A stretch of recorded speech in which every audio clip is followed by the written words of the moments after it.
Good morning. Today we are going to start with the chapter 4 of Molecular Physics course. This chapter has the title Vibration, Rotation, Spectra. So if you remember from chapters 2 and 3, we have said that the diatomic molecule undergoes a rotation. In addition, it also undergoes a vibration along its interatomic bond direction. Now the question is, how does the combination of these two molecular movements is translated on the absorption spectrum of this molecule?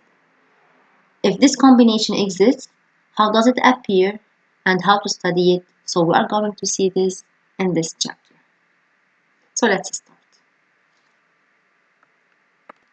First, we start with some experimental observations that give evidence that there is a combination between vibration and rotation of a molecule.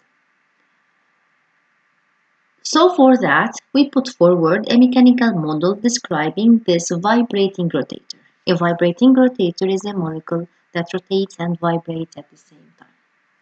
So moving now from classical mechanics to quantum model, because you are obliged to do that, because we know that our levels must be quantized, because we are observing discrete lines in the spectrum. So we put forward the quantum model, we find the energy levels and the possible transitions. We compare our wave numbers with those of the experiment. We see that there is still some difference. This difference comes from a possible interaction between rotation and vibration. So the rotational part and the vibrational part of the molecule are not completely separated. There is some sort of a relation between them. So we figure out this relation, and again we find the possible transitions and the wave numbers of spectral lines which are closer to the experimental values. We end with isotopic effects, so the effect of a changing an atom with its isotope on the spectra, on rotational spectra, on vibrational spectra, and at last a conclusion, and as usual some exercises. If we take a look on the vibrational spectrum which occurs in the infrared region, as we have said in the previous chapter, there is a main band or a single band with high intensity which correspond to a transition from level nu equals 0 to a level nu equals 1. The other harmonics have a smaller intensity. If we look at this band using a high resolution instrument, so we can see that this band is composed of many lines. So as you can see, it's composed of many lines. In the previous chapter, we did not care for these lines. We only cared for the position of this band. So we said the position of the band is here and find the frequency of the vibration, etc. Now we care about these small lines. Our band is formed of lines. If we take a look, we can see that the lines are grouped into two groups or two branches. So one branch is to the right. So this is a branch to the right and the other branch is to the left. And there is a gap in the middle. This is the gap. The distance of the gap is somehow approximately twice the distance between the other lines.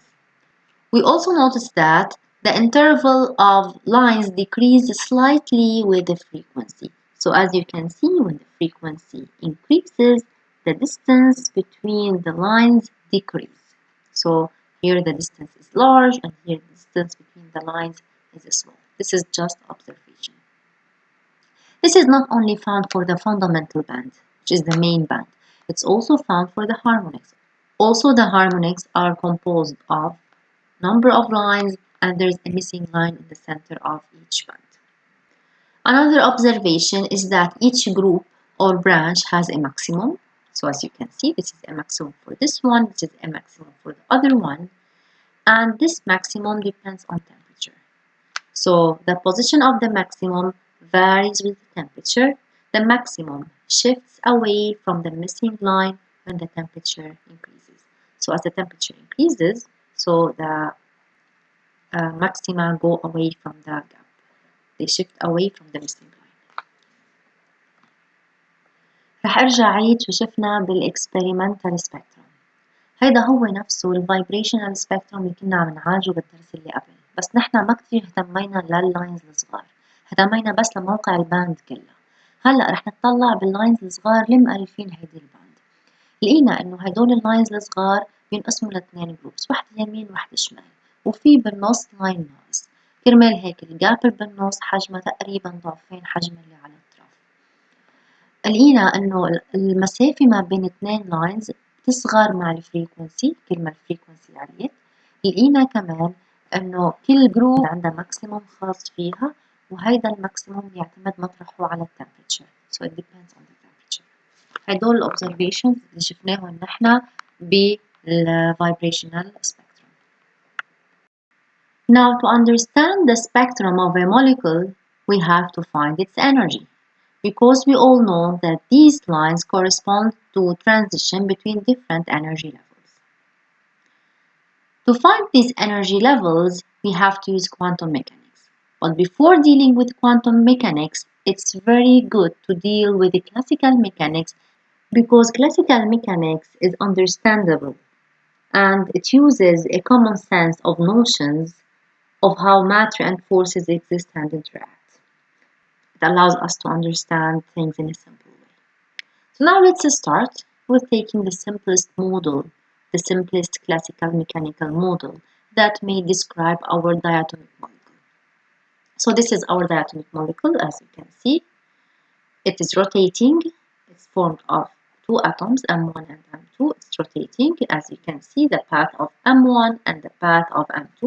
The path of M1 is the small circle and the path of M2 is the large circle. But these M1 and M2 are not moving on these exact circles because they are also vibrating. As you can see, we represent this by a spring attaching the two particles together. So there's a combination between rotation and vibration. In reality, M1 moves on the blue line. It's oscillating at the same time and rotating. And M2 moves on the pink line. It's oscillating and rotating at the same time. So the dotted line, we can say it's the equilibrium position for M2 and it's the equilibrium position for M1.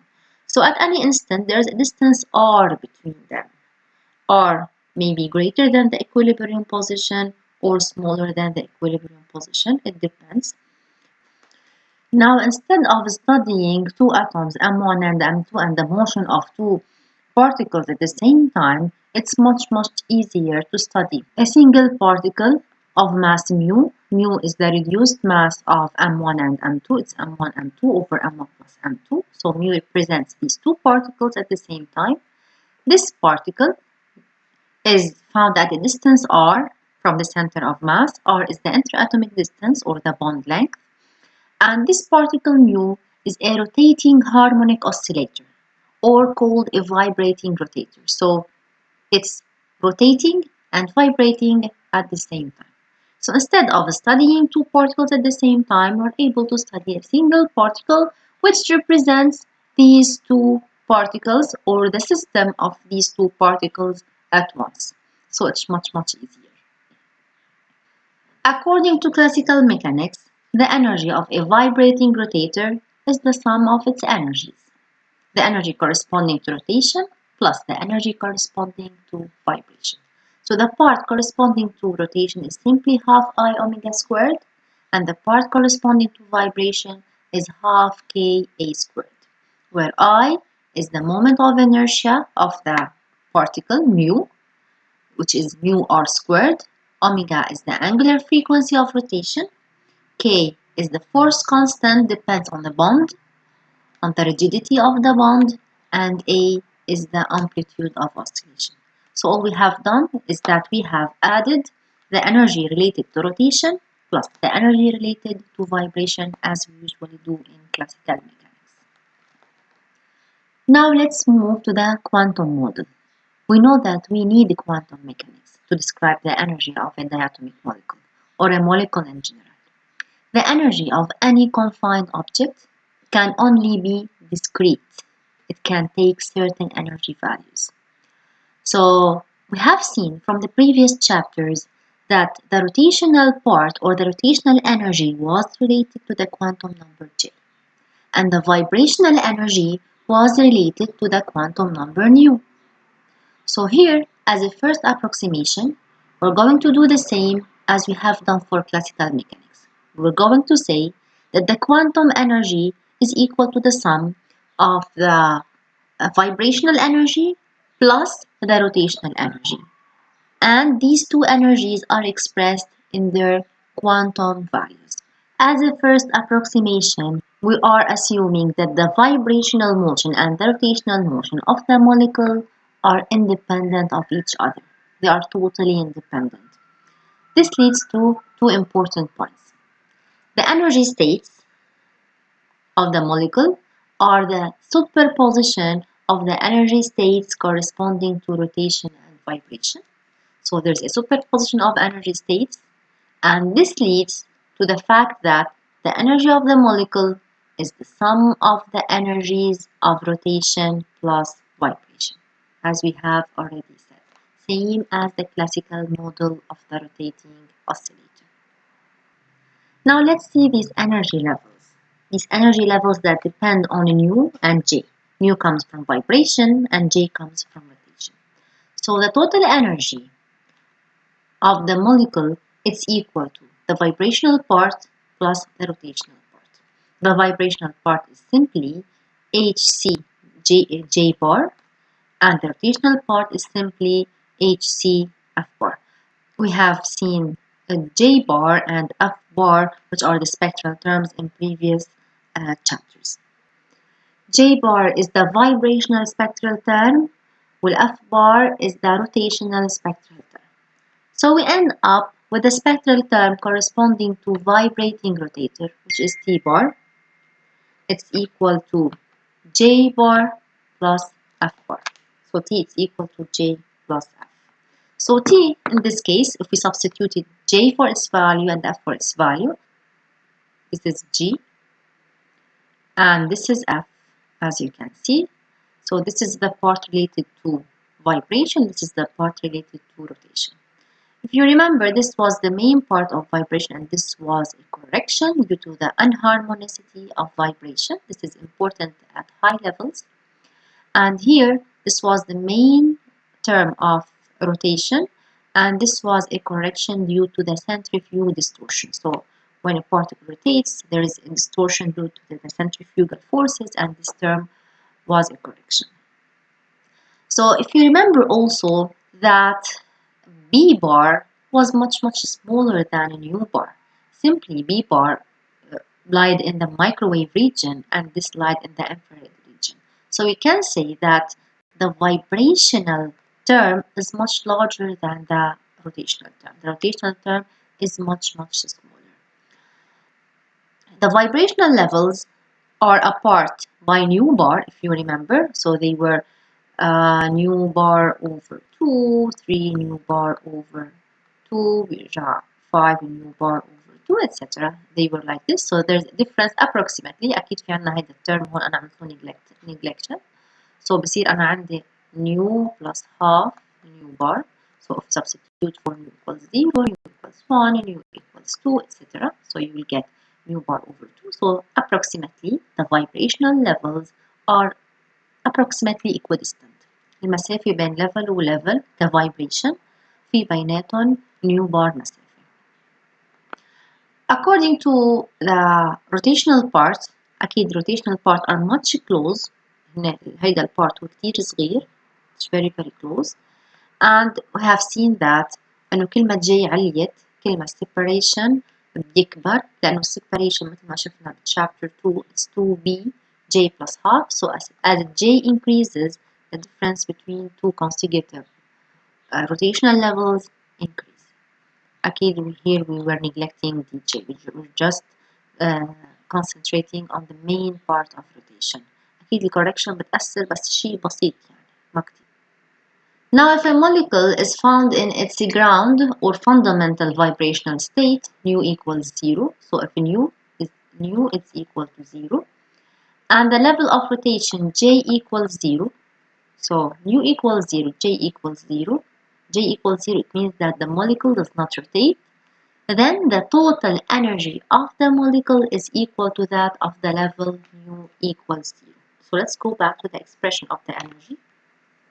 If nu is equal to 0, so this is equal to 0 and this is equal to 0. You can see that the remaining part is not 0. There remains a vibration. So the energy of vibration is not 0.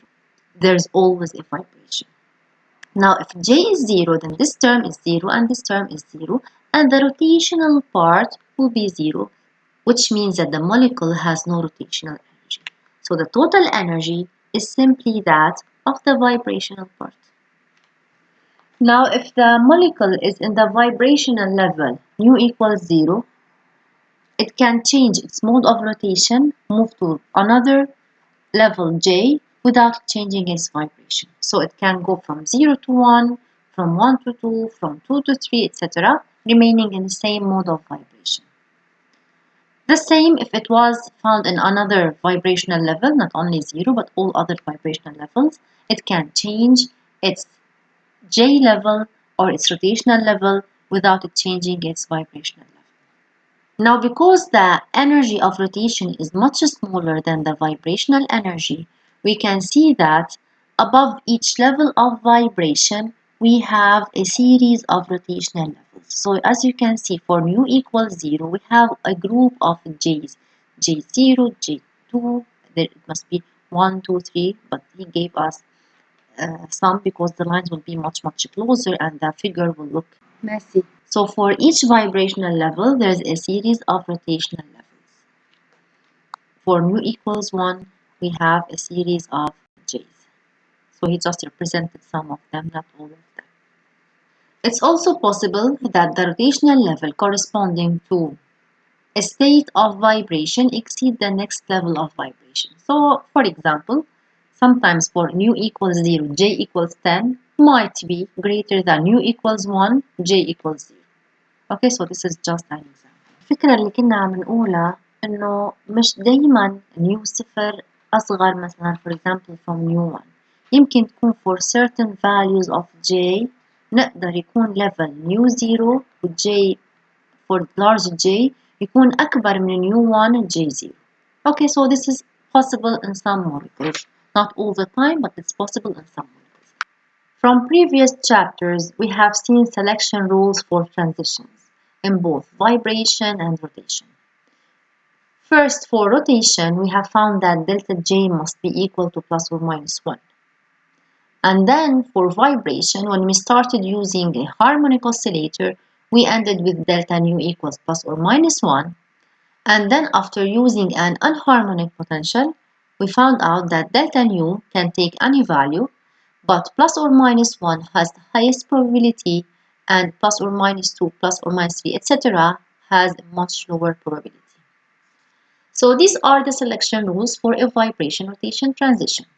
We shall concentrate on delta nu equals plus or minus 1, which is the main band in the vibrational rotational spectrum, and delta j must be equal to plus or minus 1. If we take a look on this energy diagram here to the right, you can see that if a transition from an energy level nu to another energy level nu prime is going to take place, for example, from 0 to 1, we are most interested in a transition from 0 to 1 because you all know that at ambient temperature, most of the molecules are found in this state, so most of the molecules will move from 0 to 1 if we are talking about a vibrational transition. So in this case, there is no transition from J0 to J prime 0.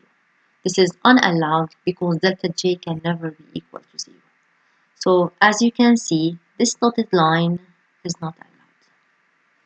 Okay, so it's allowed from 0 to 1, as you can see. So this starts here from J equals 0 and ends up with J equals 1. So this is delta J equals plus 1. Here, the next one starts from this one, the second one starts from j equals 1, ends up with j equals 2, and then j equals 2, and this j equals 3, etc.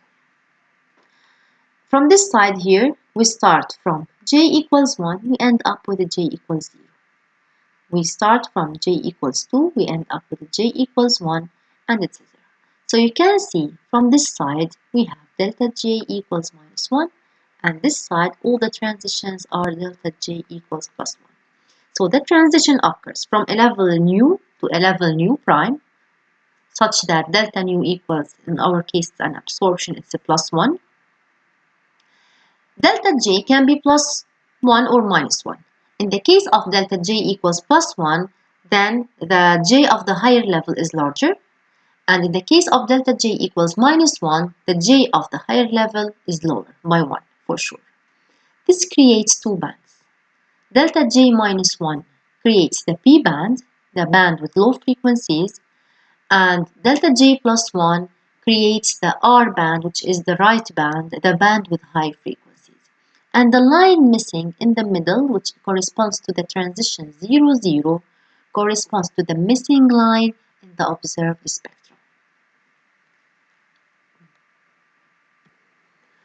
We want to find the wave numbers of spectral lines.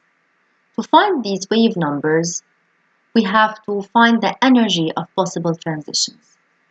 Here, I have separated the vibrational transitions alone and the rotational transitions alone, and at last I will add them up to obtain the total energy transition, or the wave number of the spectral line. For a vibrational transition, we are interested in a transition from a level nu equals 0 to a level nu equals 1. In this case, delta G represents the pure vibrational transition. Remember that G is the spectral term or the vibrational spectral term. G for nu equals 1 minus G for nu equals 0. Nu is the quantum number, which is equal to nu bar minus 2xe nu bar. This factor or this term was already found in the previous chapter. Remember that nu bar in this case represents the vibrational wave number. يعني هيدا الترم مرتبط بالoscillation للبوند والXE هو unharmonicity constant. Okay? So as we have said, this pure vibrational transition nu equals 0 to nu equals 1 is at j equals 0 to j equals 0 is forbidden. So delta j is equal to 0 is forbidden because delta j during a transition must only be equal to plus 1 or minus 1. For the rotational transitions, there are two possibilities. Either delta j equals plus 1 or delta j equals minus 1. Delta j equals plus 1 corresponds to the set of spectral lines with high frequency. They are called rich lines, which gives us the R band. Delta j equals minus 1 corresponds to the set of lines with lower frequency. These are called poor lines, which gives us the P band. Up till now, we have considered a model with no interaction. That means we are just adding the rotational part with the vibrational part. We're not considering that they depend on each other. So, we're going to consider that the constants B and D are the same for all vibrational levels. So for delta J equals plus 1, delta F equals F of J plus 1 minus F of J. This is equal to 2pj plus 1 minus 4dj plus 1 cube. This was also found in chapter 2. For these transitions, the value of j or the first value of j is j equals 0 because the first transition goes from j0 to j equals 1. So here we substitute 0, 1, we get the difference. If we go from 0 to 1, so we substitute for j as a first value 0. Now for delta j equals minus 1, this is a transition from j to j minus 1. So in this case, delta f is equal to f of j minus 1 minus f of j, which is equal to minus 2bj plus 4dj cubed. I'm not going to do them again. You can go to chapter 2, take the formula of fj and then redo it again. Or simply, you may use the previous formula and just replace j by j minus 1. So you can do this. So we've got fj plus 1 minus f of j is equal to 2bj plus 1 minus 4d j plus 1 cube. So it will look like this. So f of j minus f of j minus 1, just do j minus 1 equals 2bj minus 4dj cube. Multiply by minus sign, you will get f of j minus 1 minus f of j equals to minus 2bj plus 4dj cube. So you will arrive to this formula directly. Or you can use the expression f of j and replace once j minus 1, once j, and then subtract them. So in this case, the first value to substitute is j equals 1 and not j equals 0. So if we substitute j equals 1, we are talking about a transition.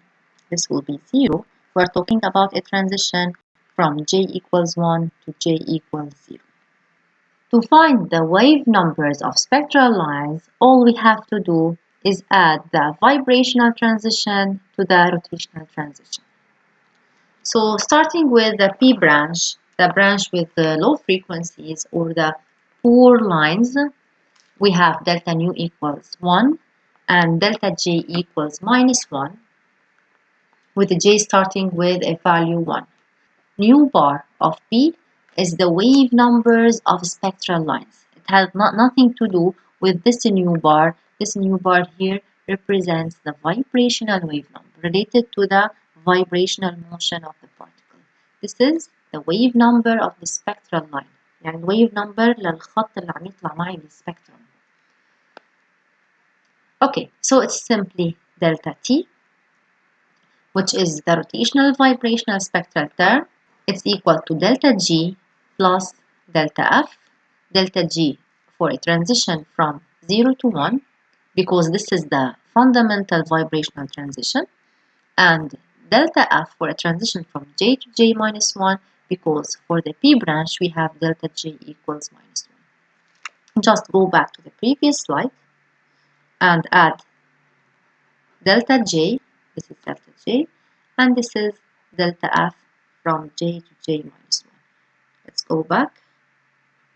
So here's delta J, as you can see, and here's delta F if we're going from J to J minus 1. Simply just add them. We get this. Let me erase. Okay, so we get this. The first line corresponds to a transition from J equals 1 to J equals 0. So first we substitute J equals 1, which corresponds to the first line in the P branch. First line beside the missing line. So if we substitute 1 here, we will get, this term remains the same, so this is 1, we'll get minus 2b, and this is 1 plus 4, and this is the first line corresponding to the P branch.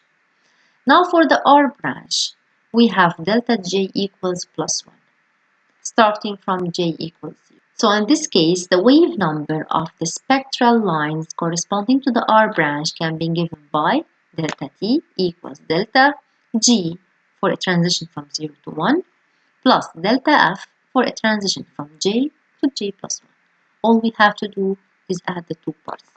Going back to the previous slide, so this is delta G as usual, so this is delta G, and this is delta F for a transition from J to J plus 1. Just add them and keep them the same. So here they are. This is delta G and this is delta F. Now the first line corresponding to the R branch, which is just beside the missing line, corresponds to substituting in this expression J equals 0. We substitute J equals 0. So if we do that, this will be 0 and this will be 0. We will end up with this term. Remember that we are dealing with a no interaction model, a model in which vibration and rotation do not interact with each other. There is no correlation between them. So in this model, if we considered B and D to remain the same for all the vibrational levels, if we move from nu equals 0 to nu equals 1, both levels will have the same B, both levels will have the same D. We get the wave numbers that we have done in the previous slide. We see that the two branches of the band are approximately symmetrical. Now let's find the length of the gap between the two branches. To find the length of the gap, we have to subtract nu r of 0 minus nu p of 1. This is the first line in the R branch and this is the first line in the P branch. So here in the first case, I'm considering a rigid rotor. So I'm neglecting dj for simplicity for sure. So going back to the previous slide, this is nu P1, the first line in the P branch, and this is nu R0, the first line in the R branch. If we're going to neglect D, so subtract them. Remember that the R branch has a higher frequency, so we subtract R from P. So we will get 2, this will be cancelled with this, 2B minus 2B is equal to 4B. So this is the length of the gap. Now if we are considering a real rotor, we are not neglecting D. So in this case, D remains. And going back to the previous slide, okay, so if D remains, then this is no more, let me erase. Subtracting this out of this term will be cancelled. 2b minus 2b will be 4b. Minus 4d will be equal to minus 8d. So you can see that the gap is a little bit smaller if we take d into account than the case where d is not taken into account. So here is the spectrum. You can see the missing line. The missing line lies at a nu bar. For sure, it lies precisely at a nu bar minus 2xe nu bar. But here, we're just doing a simplification. So this is a nu bar. And we've got the first line in the R band. This is the first line in the P band. In the case of a rigid rotor, the distance between these two lines is equal to 4b, and the distance of two consecutive lines is equal to 2b, same in the case of rotational levels. Okay, so you can just do it. Go to the previous slide. This is the wave number of spectral line corresponding to the P branch.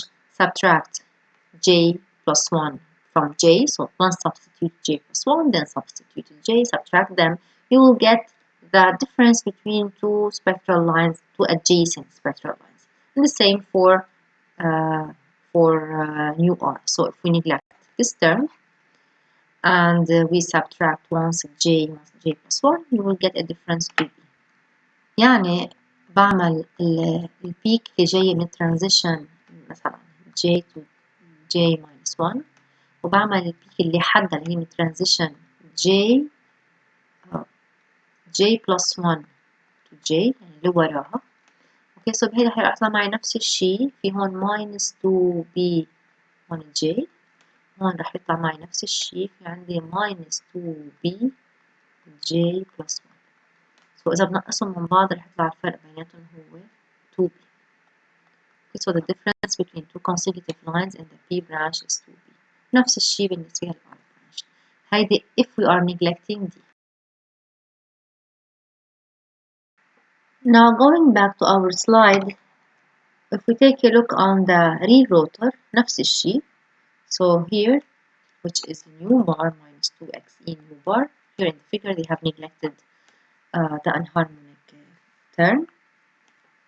The gap is equal to 4b minus 8d, and also the difference between two consecutive lines can be related to d